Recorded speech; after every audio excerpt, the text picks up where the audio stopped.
तो गाइज आज के इस वीडियो में मैं सोल्व करने वाला हूँ question number 7 of exercise 12.2 standard line. यह भी काफ़ी इंपॉर्टेंट क्वेश्चन है। जैसा कि आपको पता है क्वेश्चन नंबर 1 to 6 मैंने पहले ही सॉल्व करके अपलोड कर दिया है। आप उसे देखिए, समझिए और प्रैक्टिस कीजिए। आइए हम लोग क्वेश्चन को पढ़ते हैं और सॉल्व करने की कोशिश करते हैं। सबसे पहले हम लोग क्वेश्चन को पढ़ेंगे। क्वेश्चन में दिया गया है, क्वेश्चन को आप पढ़ेंगे, क्वेश्चन को समझेंगे तो आपका आधा सोल्यूशन निकल जाएगा। तो सबसे पहले हम लोग क्वेश्चन को पढ़ने की कोशिश करते हैं। देखिए, a kite in the shape of square. एक काइट है जो स्क्वायर के शेप में है विद अ डायगोनल 32 सेंटीमीटर। उसका डायगोनल कितना दिया है? 32 सेंटीमीटर। देखिए ये डायगोनल हुआ, ये दोनों डायगोनल है। कितना है? 32 सेंटीमीटर है। ए इसको नाम दे देते हैं ए बी सी डी।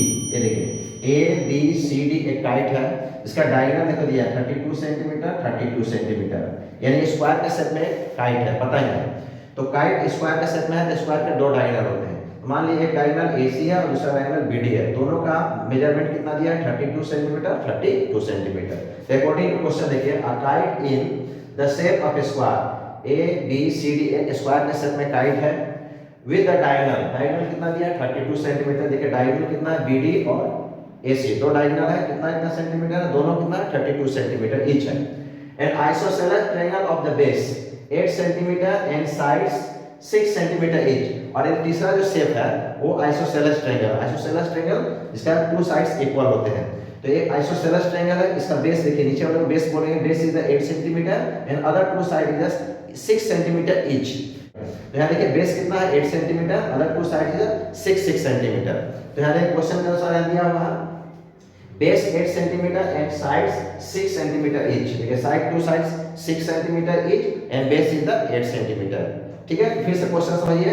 ये this is the shape, three shape से एक काइट बना हुआ है। देखिए first part, second part and third part. First part और सेकंड पार्ट ये डायगोनल इसको टू पार्ट में डिवाइड करते हैं। तो क्वेश्चन क्या दिया गया? अ kite in the shape of square with a diagonal 32 centimetre, जिसका डायगोनल कितने दिए गए? 32 सेंटीमीटर दिए गए हैं।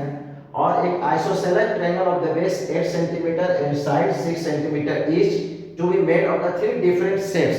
ठीक है, तीन डिफरेंट सेट्स से मिलकर एक काइट बना हुआ है। This is the first part, this is the second part, this is the third part.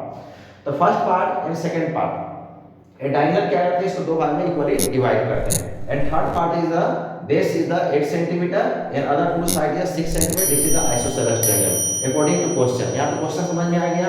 अब क्या है? In the shown the figure में आपको दिया गया है। ठीक है, how much of each set has been used in it, यानी कि प्रत्येक पार्ट, ईच पार्ट, देखो पार्ट, पहला पार्ट हो गया, दूसरा पार्ट हो गया और तीसरा पार्ट हो गया। यानी कि हर पार्ट का आपको एरिया निकालना है। यानी फर्स्ट पार्ट का एरिया कितना होगा, सेकंड पार्ट का एरिया कितना होगा, थर्ड पार्ट का एरिया कितना होगा। क्वेश्चन देखिए, हाउ मच पेपर, यानी पेपर से बनाया गया है। तो फर्स्ट पार्ट को बनाने में कितने पेपर लगे, सेकंड पार्ट को बनाने में कितने पेपर लगे और थर्ड पार्ट को बनाने में कितने पेपर लगे। तीन सेट से मिलकर ये पूरा काइट बना हुआ। तो हमको ईच सेट्स का एरिया निकालना है। तो यहाँ देखिए क्वेश्चन क्या, how much paper of each set has been used in it, यानी इसको बनाने में अलग अलग पार्ट का हमको एरिया निकालना है। सेट 1 का निकालना है, सेट 2 का निकालना और सेट 3 का। मतलब हम क्या करेंगे? स्क्वायर एबीसीडी का एरिया निकाल देंगे। स्क्वायर एबीसीडी का एरिया निकाल देंगे। तो स्क्वायर एबीसीडी का जो डायगोनल होते हैं वह स्क्वायर को टू इक्वल पार्ट में डिवाइड करते हैं। तो सबसे पहले हम क्या करेंगे? We have to find the area of ABCD, find the area of square ABCD. तो सबसे पहले हम लिखेंगे, सॉल्व करें कैसे करेंगे ध्यान से देखेंगे।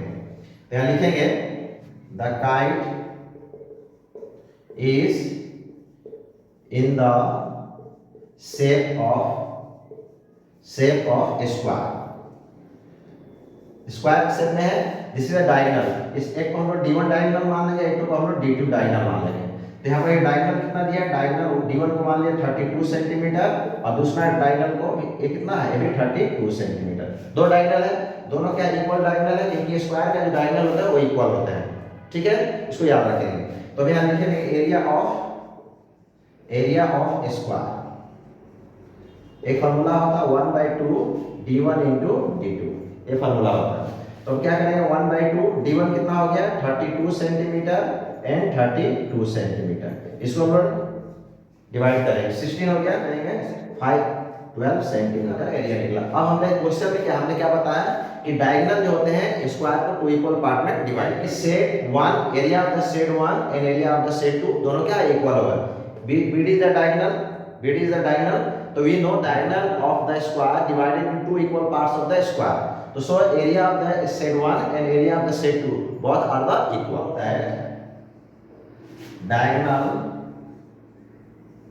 Diagonal of square divided its into two equal parts.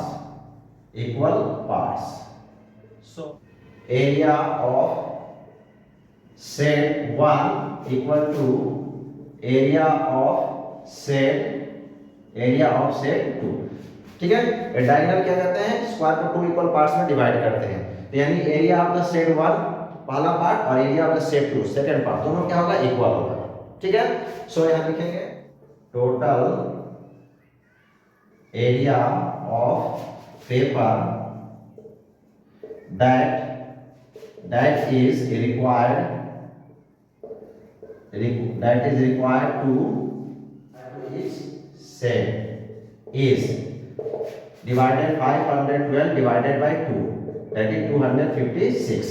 ठीक है, यानी कि एरिया ऑफ द सेट 1 कितना होगा 256, एरिया ऑफ द सेट 2 कितना होगा 256। So area of set 1 equal to 256 centimetre square, area of set 2 equal to 256 centimetre square. इसे समझ लेते हैं क्वेश्चन में क्या था। देखिए हमने सबसे पहले क्या किया कि ABCD एक काइट है, स्क्वायर का शेप का काइट है, तो स्क्वायर का दो डायगोनल दिए गए हैं, दोनों डायगोनल का मेजरमेंट कितना है 32 सेंटीमीटर 36 सेंटीमीटर, तो ये ABCD जो काइट है वो स्क्वायर का शेप का है, तो इसका क्या करें हम पूरा ABCD का एरिया हम लोग निकाल लिया, area of the square, area of the square निकाले, तो एरिया ऑफ द स्क्वायर हमें पता है 1/2 d1 into d2।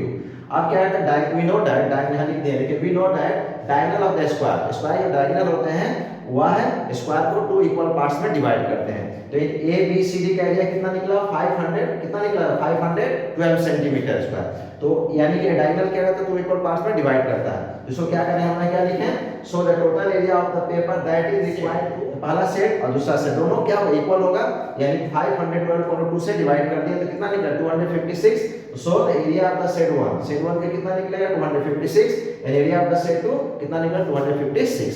तो देखिए फर्स्ट पार्ट और सेकंड पार्ट का एरिया हमने निकाल लिया, अब हम लोग निकालेंगे पार्ट थर्ड।